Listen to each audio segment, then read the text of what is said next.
It's Jeff, the Young Black Geek, and we're talking chapter 9, I believe, 8 or 9. I don't even know what chapter this is, honestly.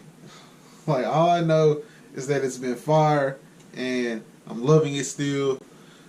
We are talking The Promised Neverland, and I just for me, I want to know what chapter, what number chapter this is. 9. Okay, so where to start? Earlier, the last review I did for chapter 8, I was kind of held back on how that chapter ended in anticipation for what I planned to see in this chapter, and this chapter did not fail me. I did think this was a really good chapter. I'm going to go ahead and give this 4 fire emojis. The reasoning behind that is that I really was intrigued with Krone, and to see her physical abilities match up with Emma and Ray and Norman. Emma specifically because she's the most physically gifted, and that's shown. And Krone even says it where she doesn't have a physical weakness. Her weakness is how naive she is and how much she trusts others, and of course that is her actual weakness. It's not like she's lying to try to get at it or anything. That is something that she struggles with. But the what carries this chapter is what Ray and Norman do to her. Where like she's like, it's fine. We can play tag for 20 minutes, and she gets every other kid but those two, including Emma, because Emma goes to go save a couple other kids. And Norman and Ray have this basically like this understanding of how they're going to play her.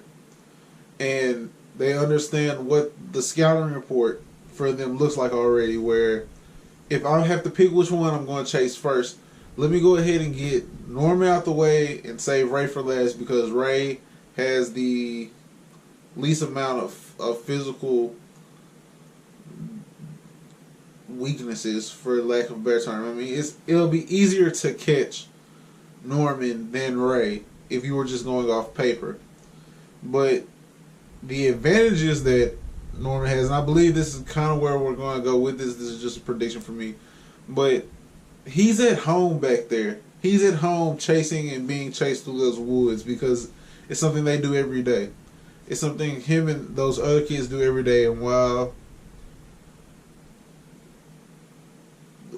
they are training those kids to get better, he's still the big kid on the block. He still has home field advantage back there, where his experience, along with him being an advanced kid, like all of those kids are advanced, all of those kids are special.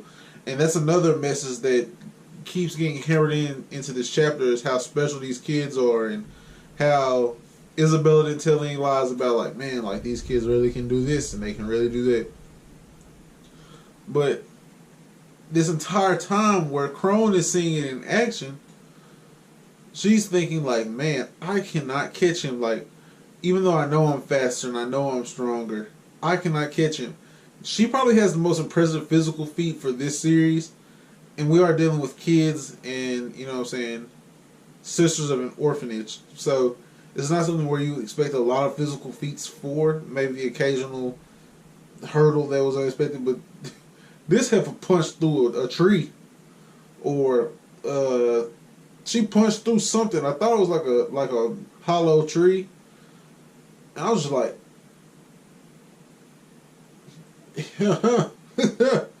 she gonna bring that death elbow on somebody, that Hulk Hogan. She got something extra with her, and so this was just a really good chapter overall. Now to take this to the point where I'm like, that's kind of that instant reaction. Now let's go break down the chapter real quick, just from the jump. Krone's weaknesses, and they're easy to spot. Number one is how confident she is in her own abilities before her entire scouting process was to match herself up with the kids versus seeing the kids' strengths and understanding how they might want to use them. It was all like, okay, well, he's good at this, so I'll do this. And for the younger kids, that worked. It even kind of worked against Emma, even though Emma's probably could have escaped her had she not been testing something else out completely. Like, had they went one-on-one and tag, Emma probably could have won because she's just as good as Norman and Ray are, who won. But she was trying to see, could she carry the kids and hide off when need be and mask their breathing along with hers, and outstanding job by her using that as an opportunity to try that out when you wouldn't be suspecting it. Krone does throw out the thing to catch her, and it does catch her in that moment of panic I was talking about last chapter, where she's going to have to realize that for this to work, she has to conquer her own emotions. None of this will work if she doesn't conquer her own emotions. And so it failed her here, and it has to be something she starts to work on, or it will cost them. Her emotions, and Krone even calls it her naivety. She's still emotionally attached to the idea of this is her family versus these are people I have to help escape death. And nothing else. Not like, dang, that was mom. Like, no. She's a part of the death trap, as far as Emma needs to be concerned. I do believe Isabella is playing a different game, but as far as Isabella is concerned to Emma, Emma can't worry about that. Mom is the threat. Krone is also a threat. And so you have to play the threat to the best of your abilities and then get out of Dodge. You gotta get out of Dodge. I'm pretty sure that Ray and Norman are gonna kill Krone, or at least try, because Norman, while he was running, had Ray sneak her, and it was eye-opening to her. It was eye-opening to me as a reader, but it was eye-opening to her how, like, as soon as time was up and Ray touched her, and she was like, how did you get behind me? Like, I'm completely aware of everything going on. Like, I'm sitting here still thinking, looking at Norman, and it's because she doesn't fear them at all.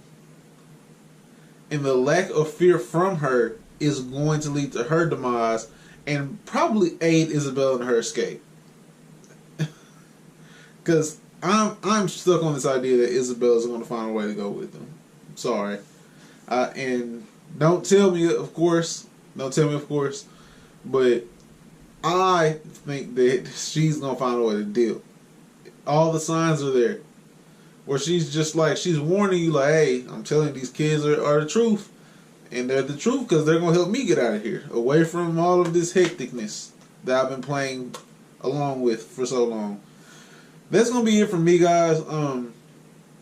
This chapter, I felt it was really good. The tag part was really good. And I know that there's more to get into with this chapter, but a lot of this chapter, those are the defining moments to me. I was intrigued when Krone was talking about the 4 kids that she thought it could be that had been to the harvest night. And she looked at that other girl who I have no idea who she is. I mean, we've kind of gotten the kids' names a little bit here and there, but I have no idea who that kid was yet. So I feel like there's a reason why Krone felt slightly threatened by her. Because she separated Ray and Norman from Emma. Like they said, she in her mind said that they are right now a step above Emma is.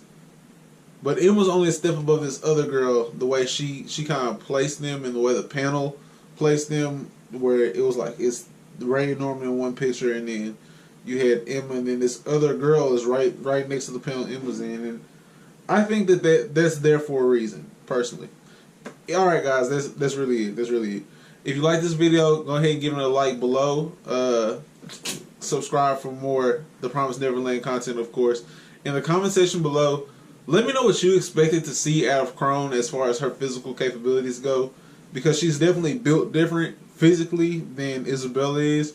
And so you definitely have like the vibe of a physical presence. But what were you expecting to see from her as far as her physical capabilities go?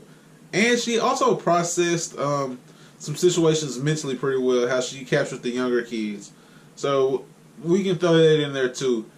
What were you expecting to see as far as what Krone is about, period? Let me know in the comment section below. Have a great rest of your day, guys. Peace. Oh, whoa, wrong one.